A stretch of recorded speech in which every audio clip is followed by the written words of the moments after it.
Lalaking to, hindi na naman makontak. Talaga.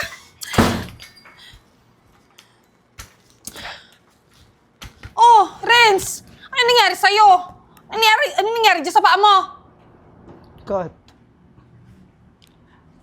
nagtatrabaho ako sa construction, di ba? Tapos, nabagsakan ako ng malaking pader, tapos yung paa ko yung nabagsakan. Pambihira ka naman, Renz. Ang tanga mo naman. Hindi mo man nagawang iiwas yung paa mo? Sana sinalag mo na lang ng kamay mo. Hindi napilay ka. So, paano tayo ngayon? Ano, inutil ka na, wala ka ng silbi, wala ka ng kwenta. Kat, di ko naman ginusto ma-aksidente eh. Ayaw akong pagtrabahuhin ng boss namin kasi nga eh, gusto niya magpagaling muna ako kaso matatagalan bago ako makarecover eh. Kaya umuwi na ako, dala ko na yung gamit ko. At talaga nakinig ka sa kanya, ha? Hindi mo ako inisip. Ano ibubuhay mo sa akin kung ganyan ka? Kung paano ka makakapagtrabaho? Dapat pinilit mo. Siguro naman kaya mo, di ba? Nakakapaglakad ka pa nga eh. Bumalik ka doon, magtrabaho ka ulit. Kat, di ko nga kaya magtrabaho kaya nga binigyan nila ako ng saklay eh. Tapos ito na lang yung nagagawa ko para makapaglakad ako ulit. Uy, Renz, gamitin mo yung utak mo. Pilay ka na pero hindi ka pa bobo. O siguro nga bobo ka. Kasi umuwi ka dito eh. Alam mo naman wala tayong pera, umuwi ka talaga. Pwede ka naman siguro yung kamay lang ang gamitin mo. Hindi ka na gumamit ng paa. Eh Kat, alam ko naman na magagalit ka talaga kaya nagdadalawang isip ako kung uuwi ako o hindi eh. Pero wala kasi akong choice eh. Ayaw na nila akong patrabahuin sa site. Gusto nila muna ako magpahinga dito sa bahay. Kaya patawarin mo na ako kung na-aksidente ako. Ano ka ba, Renz? Ha? Pati ba utak mo na apektuhan? Ha? Hindi na ba gumagana na maayos yan? Kat, baka kahit ngayon lang pwede mo naman akong tulungan no. Hindi ko naman ginusto ma-aksidente ako eh. Tsaka tutulong naman ako din sa gawaing bahay. Anong gagawin mo? Ha? Kaya ko namang maghugas. Kaya ko namang ano eh. Tsaka isang paa pala naman yung napilay May kabilang paa ka pa. Huwag kang magdahilan sa akin. Katamaran yung ginagawa mo eh. Kat, di ko naman ginusto to. Ang pakiusap ko lang naman sa'yo, baka kung pwede ikaw muna magtrabaho sa ating dalawa. Ay, wow! Ako na pala ngayon na magtatrabaho. Ako lalaki dito, ako bubuhay sa'yo. Pamambira ka naman, ang galing mo naman. Pansamantala lang naman yun, Kat. Hanggang gumaling lang ako. Pag gumaling na ako, pangako, babawi talaga ako sa'yo. Kailangan ko lang ng konting panahon para makarecover tong pa ako eh. Wala din akong pera pang therapy. Pansamantala o hindi, wala akong pakialam. Ako yung magtrabaho. Bigyan mo naman ako ng kahihiyan, Renz. Yung trabaho pa nga lang nakakahiya na eh. Tapos ngayon gusto mo ako magtrabaho, ano sasabihin ng mga tao? Ha? Na inutil yung asawa ko, kaya ako ang nagtatrabaho. Ha? Pwede ba? Kat, narinig mo ba yung sinasabi mo? Asawa mo ako. Di ba, sabi mo sa akin, mahal mo ako. Bakit ngayon parang na-aksidente lang ako, parang nagbago ka na? Parang diring-diri ka na sa akin, parang wala na akong kwenta, parang maliit na tao na lang ako sa tingin mo. Hindi ba totoo na wala ka ng kwenta, na inutil ka? Ano mga magagawa mo? Dalawa lang naman ang choice mo eh. Ha? Pilitin mo magtrabaho o tanggapin mo na inutil ka na wala kang kwenta. Pero ako, hindi kita tatanggapin dahil ayoko ng mga pabigat. Sige, maghahanap ako ng trabaho, pero baka pwede kahit mga 1 linggo muna ako magpahinga dito sa bahay. Kasi bago pa lang tong sakit eh, sobrang masakit pa talaga yung paa ko eh. Ano, sabi mo 1 linggo? Hoy, hindi. Umalis ka na ngayon. Pwede ba? Saan ako titira? Hindi ko na problema yun. Hindi mo nga naisip na iiwas ka pa ako para di ka mapili. Ngayon, gusto mo pag-isipin pa ako kung saan ka titira? Hindi, umalis ka dito. Tsaka total, ganyan naman na wala ka ng silbi. Malamang, pati sa kamo wala ka ng silbi. Kaya mabuti mang gawin mo, ikaw na lang ang lumayas, ha? Huwag mo nang antayin na palayasin kita. Kat, wala akong titirhan. Tsaka ikaw na lang yung meron ako ngayon eh. Wala naman akong pamilya dito, ikaw lang eh. Kaya nga ako bumalik dito sa'yo kasi alam ko ito yung magiging bahay ko ngayon na kailangan ko. Ganun ba? Kawawa ka naman. Pero hindi ako naaawa sa'yo. Kaya pwede ba? Tsaka, wala na, diba? Paulit-ulit tayo. Wala na akong mapapala sa'yo. Kayang-kaya ko naman palitan ka. 2, 3, kahit sabay-sabay pa sila. Kat, naririnig mo ba yung sinasabi mo? Manlalalaki ka, tapos ako, itatapon mo na lang? Magagawa mo yun sa akin na 6 na taon tayo nagsama, binuhay naman kita nung mga panahon na di pa ako pilay, di ba? Pwede ba wag mo nga akong andaran ng ganyang pagmumukha mo? Hindi nga ako naaawa, wala nga akong pakialam. Kaya pwede ba umalis ka na? Ha? Kat, huwag mo naman ako palayasin, tsaka hindi ko kakayanin na mawala ka sa buhay ko. Kung ikaw hindi mo kaya, ako kaya, kayang-kaya ko. Kaya pwede ba? Alika na, tutulungan na kita. Kat! Tumayo ka na. Akin yung gamit mo. Ako na, tutulungan na kita. Kat, Wala nga akong tutuluyan eh. Umalis ka na! Umalis ka na! Umalis ka na! Ano? Baka tingin ka, ba makakalaban ka ba? Bilis, baka bago pa kita sipain. Ano ba? Ang tagal mo naman, bilisan mo! Kat, Bilis! sandali lang naman. Bilisan mo na! Kupad, bagal! Bilisan mo na! Ano? Bilisan mo na! Alam mo, Kat, pilay ako.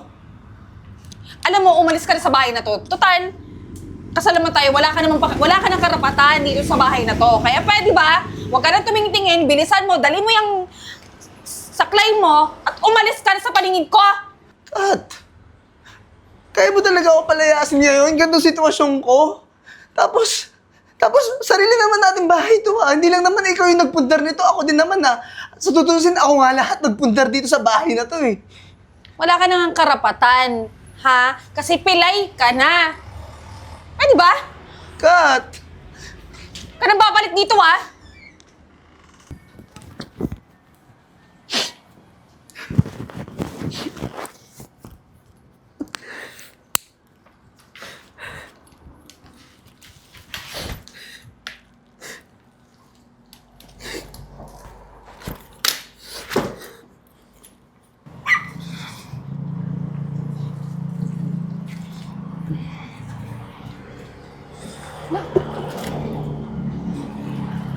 Ah, boss?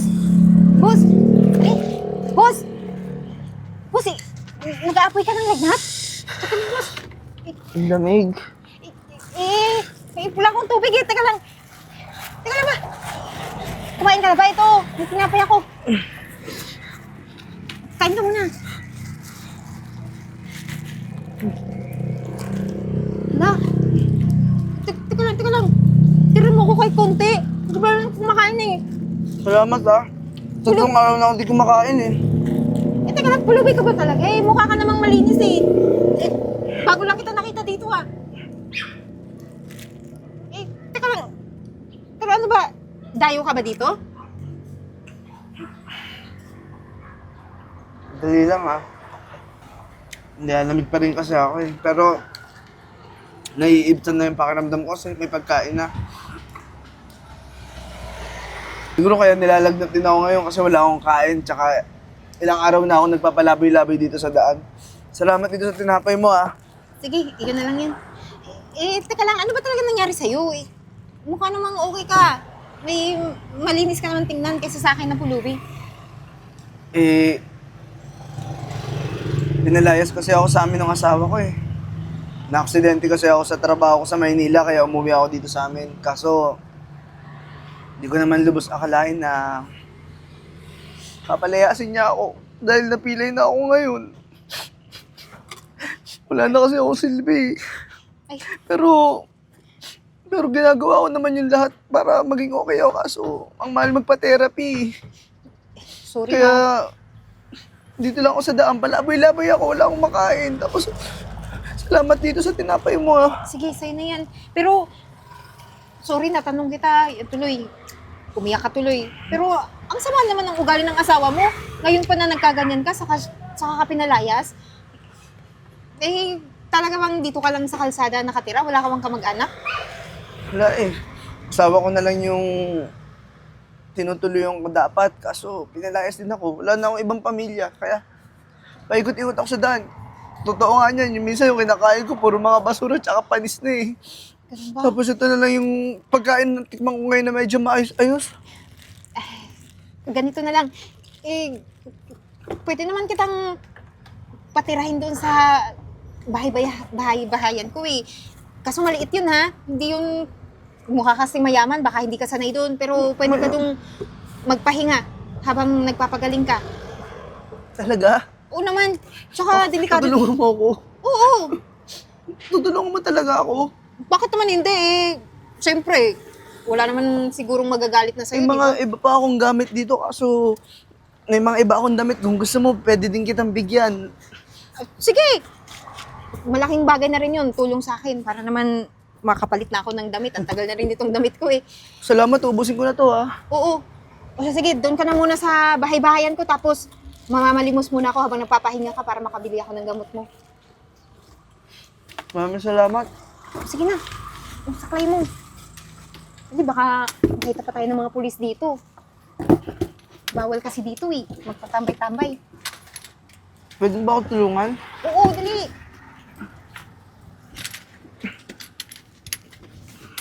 Yan. Tara. Napapasyal ka na naman. Alam ko na. Mangungutang ka na naman. Eto naman, para naman bago. Namang alam mo na yon. Tsaka nagbayad naman na ako last week, di ba? Pautangin mo na ako. Ayun na nga, pagka nakabayad ka, tapos yung i-renew mo, mas malaki pa. Doble.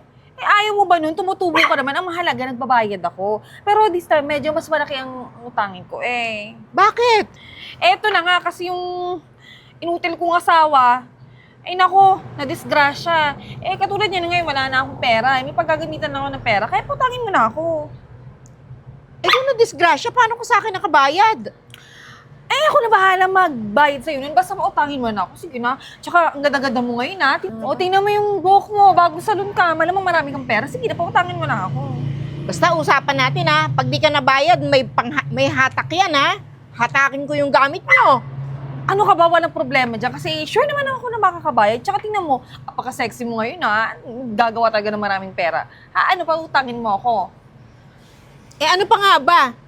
500,000. Aba, hindi naman ganun kalaki. Wala akong ganun kalaki para ipahiram sa'yo. Sige, kahit gawin mo na lang 450. Okay na yun. Basta bibigyan kita ng 200 ngayon. Pero sinabi ko sa'yo, ayusin mo pagbabayad ha. Ayokong sa barangay tayo mapupunta. Sige. Ako bahala. Promise, babayaran kita.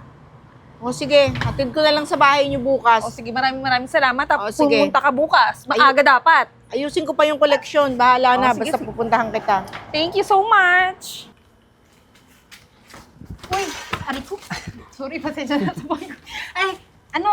Teka nga lang. Hindi ko pala natanong yung pangalan mo kanina. Ano nga pala pangalan mo? Renz. Renz yung pangalan ko. Ikaw? Eden pala ako. Ito, nakabenta ko ng mga ganito kanina. Kaya ito, nakabili ako ng gamot para sa'yo. Yan. Eden, may maraming pagkain. salamat ha. Okay lang. Kailangan mo magpalakas ngayon. Kanina binigyan mo na ako ng gamot Mamaya ako na ulit ito iinumin. Di, okay lang yun. At least meron kang reserbang gamot hanggang sa gumaling ka. Kahit wala akong may bibigay sa'yo ng gamot para sa paa mo. At least yung dagnat mo, di ba? Nung pinainom mo nga ako kanina nung isa mong gamot, medyo okay na yung pakiramdam ko Tapos etong sopa mo, ang ganda-ganda pa ha. Sabi sa'yo pinulot ko lang yan dun. Tsaka, okay na tong bahay-bahay natin habang hindi umuulan. Mapapakinabangan at saka okay siya. kaysa naman sa daan ako, di ba, natutulog. Kaya nga Eden, sa totoo niyan, meron pa akong konting perang natabi. Tsaka, ipon na kahit pa paano, konti lang. Inaantay ko kasi na hanapin ako ni Kat bumabalik ako dun sa bahay para sana umaasa ako na balikan niya ako.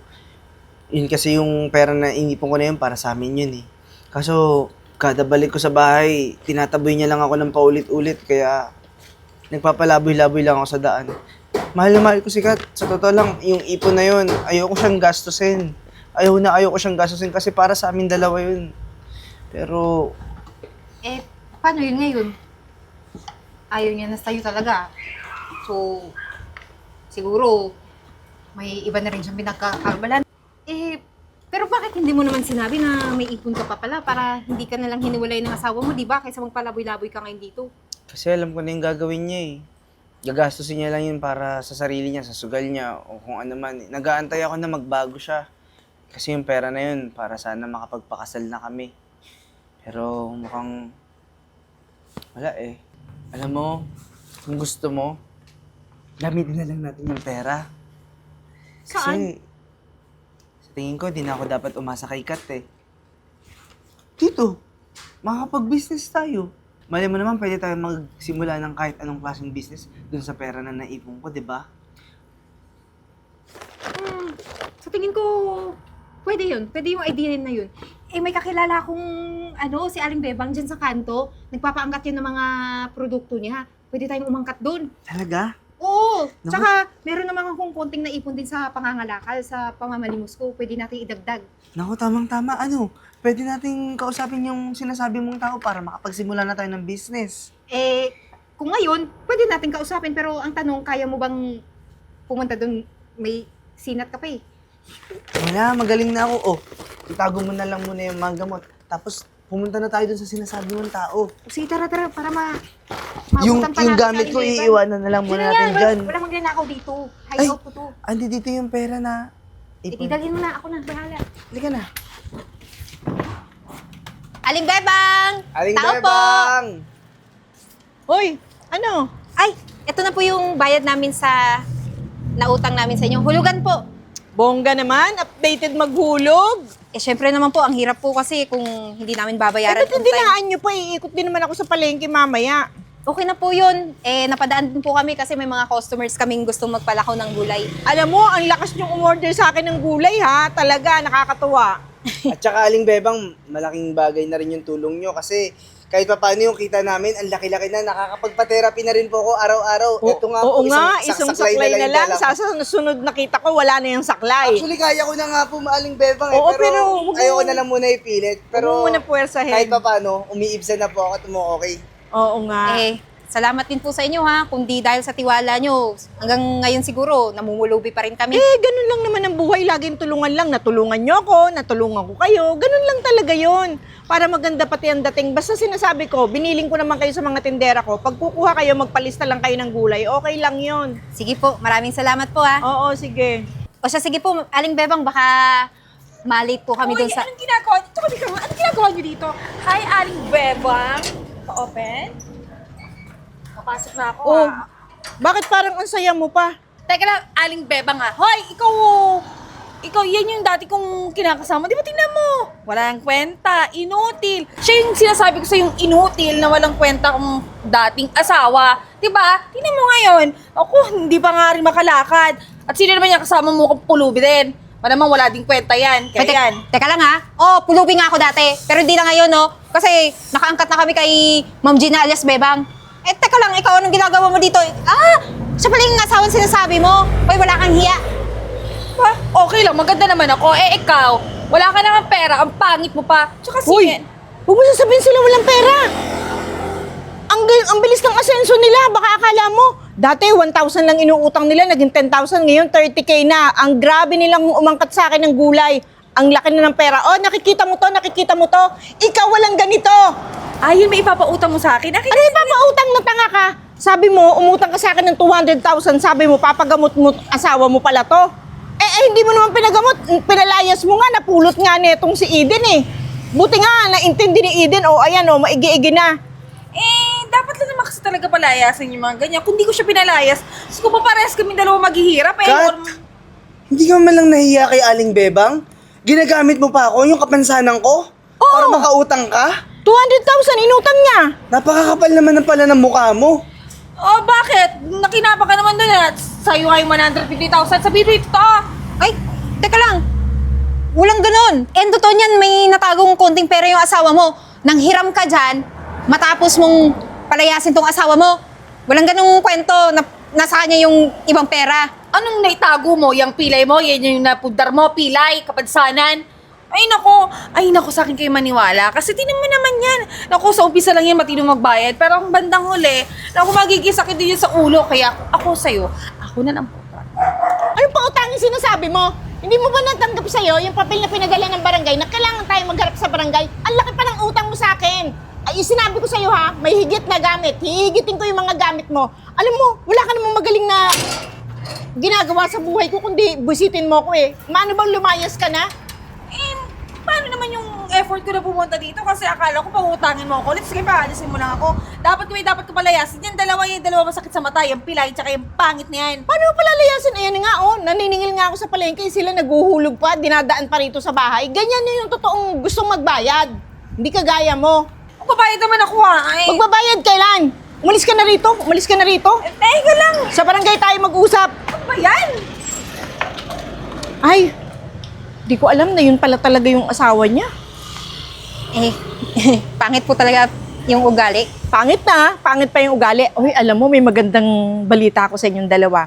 Dahil natutuwa ako sa inyo, sa sobrang sipag nyo, hindi na kayo tumitigil sa paghahanap buhay. Gusto ko yung mga taong ganyan.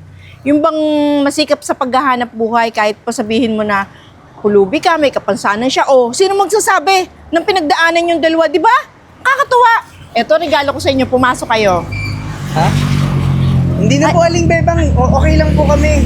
Magbebenta rin pa po kasi kami ng mga gulay at saka gagabihin na rin po kami. Basta pumasok kayo dito. May sorpresa ako sa inyo. Ano to, Aling Bebang? Ito, ibibigay ko sa inyo. Nagamit ko to ng ilang buwan, pero bibili na kasi ako ng bago. Ibibigay ko sa inyo to, malaking tulong ko sa inyo para mas malayo yung mararating nyo makapagrasyon ng gulay. Teka lang po, parang malaking halaga yan para ibigay niyo po sa amin. Hulog-hulugan na lang po namin. Walang problema yun. Basta sabi ko nga sa inyo, tulong ko sa inyong dalawa kasi natutuwa ako sa inyo sa sobrang sikap nyo. Ayan ang blessing nyo. Kasi may blessing na rin akong bago. Mas bago yung dadating ko next week. O, paano? Gamitin nyo to. Malaking bagay to, ha? Paglalako nyo ng gulay, malayo yung mararating nyo. Tulong din sa paa mo para hindi masyadong puwersa. Aling Bebang, maraming salamat po. At saka, hindi namin sasayangin yan. Yung mga hinuulog namin, yung mga partnership na pera na binibigay namin, dodoblehin pa po namin lalo't meron na kaming ganyan. Oo, malaking tulong yan sa inyo. O, paano? Kailan nyo to kukunin? Daanan nyo mamaya? O sige po, after sige. po naming maglako doon. Sige, ubusin nyo na yan. Malaking bagay to. Maraming salamat po ulit, Aling Bebang, ha. Sige, basta sipagan nyo lang lagi, ha? Sige po, mauna na po kami. Daan na namin Tsaka, mamaya. ulitin ko, ha? Updated ang hulog. Opo. Sige. Ano ba? Asan na ba pilaki na bilisan mo? Ano, nakahanap ka na ba ng buyer? Oo, meron na, Miss Kat. Nakahanap na ako ng buyer. Pero, ano ba yan? Sure ka ba na 7 million lang yung ibebenta mo dito sa bahay? Masyado namang mura yung 7 million na yan. Ano ka ba? Ba't ka ba masyado nagmamagaling? 7 million nga lang para mabilis mabenta, para mabilis na makuha yung pera. Ang dami ko ng pinagkakautangan. Baka makulong pa ako niyan. Eh, sayang naman, Miss Kat. Konti lang tutubuhin namin yan eh. Wala ka ng pakialam nun. Basta kailangan ko ba... Ang hirap-hirap kaya maghanap ng buyer. 7 million na lang, hirap na hirap ka pa. Hindi mo kasi ginagawa na mabuting trabaho mo. Ang dami-dami nyo naman tatanga-tanga dito sa mundong to. O, ayan na. Pumirma ka na. Kailangan ko na pera agad, ha? Pag na-pirmahan to, baka naman paabutin mo na naman ako ng... Oo, pagkapirma mo po niyan, ipapadala namin agad sa iyo yung cheque mo. Aba, dapat lang. Tagal-tagal ko rin nag-aantay, eh. Opo. Hirap-hirap naman lumabas ng pera na yan. Sige na po, hintayin nyo na lang po. Susunod na yung cheque. Hintayin nyo na lang. Okay na Alis yan, po ha? ako. Opo, okay Sure na po. ka, okay na yan.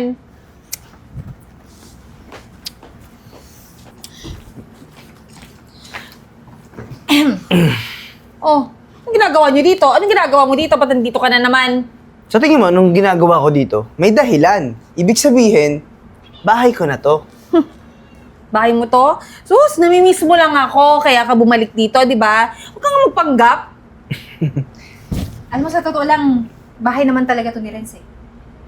Kahit nung hindi mo pa binenta. Teka, paano nyo nalaman na binibenta ko? Na nabenta ko na pala, ha? Kita mo na? Ang kapal din talaga ng mukha mo, Kat, no? Binenta mo tong bahay nang hindi mo man lang sinasabi sa akin na hindi mo man lang inisip yung mga inambag ko dito. Kung tutuusin nga, akin lahat yan dito eh. Ikaw yung tumira lang dito pero ikaw yung umangkin. Tapos, inuto mo ako na ipalagay sa pangalan mo yung titulo para para balang araw mabenta mo. Alam mo, kahit anong bang sabihin mo, wala ka nang magagawa dahil nabenta ko na. Ay kayo, ano ba kaya niyong gawin, ha? Maglandian lang. Hindi niyo nga yata kaya bumili ng bahay. Teka lang, ano pinagsasabi mo? Landian? Hindi kami naglalandian. Nagsikap kami. Kaya nga, itong bahay na to, amin na to. Amin ng mag-asawa. Teka. Anong bahay? Anong mag-asawa? Paano sa'yo sa iba ko to binenta? Sa bagay, hindi mo naman kinikilala kung sino yung mga taong nasa paligid mo. Lalo na yung sinasabi mong pulubi. Yung pinirmahan mo kanina, ako yung nakapangalan doon. Ako yung nakabili. Pinangalan lang sa akin muna. Kasi ayaw ng asawa kong malaman mo. Teka, Renz, ang galing mo naman yung kamay mo. Nagsiselos ako kasi, ano ba nangyari? Kung gusto mo, hatian kita. Mayaman ka naman na, pero gusto mo hatiin ko yung pera. Ibabalik ko sa'yo. Alam mo, Kat, mabuti na lang talaga na hindi tayo nagpakasal, no? At saka mabuti na lang din pala talaga na hindi tayo nagkatuluyan. Siguro blessing in disguise na rin talaga yung mga nangyari sa akin na makita ko yung totoong ugali mo. Hindi mo man lang ako pinahalagaan noong mga panahon na kailangan kita. Tapos ngayon, nakikita mo na medyo umaangat na ako sa buhay. Gusto mo akong balikan. Eh, Renz, huwag mo naman ako pabayaan. Eh, yung kung tutusin yung 7 million na yun, kulang pa sa mga pambayad ko yun eh. Nasa 17 million nga yata yung utang ko. Ano mo naman ako pabayaan? Eh, nung 17 napilay... million na baong ka sa utang, Kat? Oo, ano naman pabayaan? Di ba nung napilay ka, hindi naman kita pinabayaan ah. Ano na naman yung pinagsasabi mo? Eh, nangutang ka nga kay Aling Bebang. Matapos mo siyang palayasin. Anong tulong pinagsasabi mo? Nilagnat nga siya. Sa gitna ng kalsada, doon ko siya nakita. Eh di, kung gano'n, ikaw na magaling. Ikaw na, sige na. Pero Renz, di ba dati tayong mag-asawa? Dati naman tayong, huwag mo naman akong gantuin. Kat, tutulungan kita.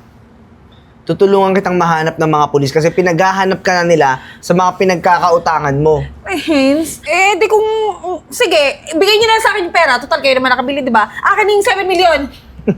Isa pa yan sa dahilan kung bakit kami nandito, Kat.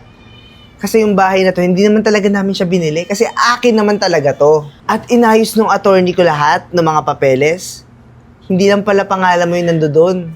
Dalawa tayong nandoon at akin naman talaga to. Kaya wala kami ibibigay sa yung pera. At kahit kumuha ka pa ng abogado mo, talo ka pa rin. Hindi pwede, bigay niyo sa akin yung pera ko. Akin yung 7 million. Akin na. Kat! Andiyan. Ano ba? Tumigil ka na. Antayin mo na lang yung mga kaso sa'yo at saka andito ka sa pamamahay namin. Umalis ka na. Umalis ka na!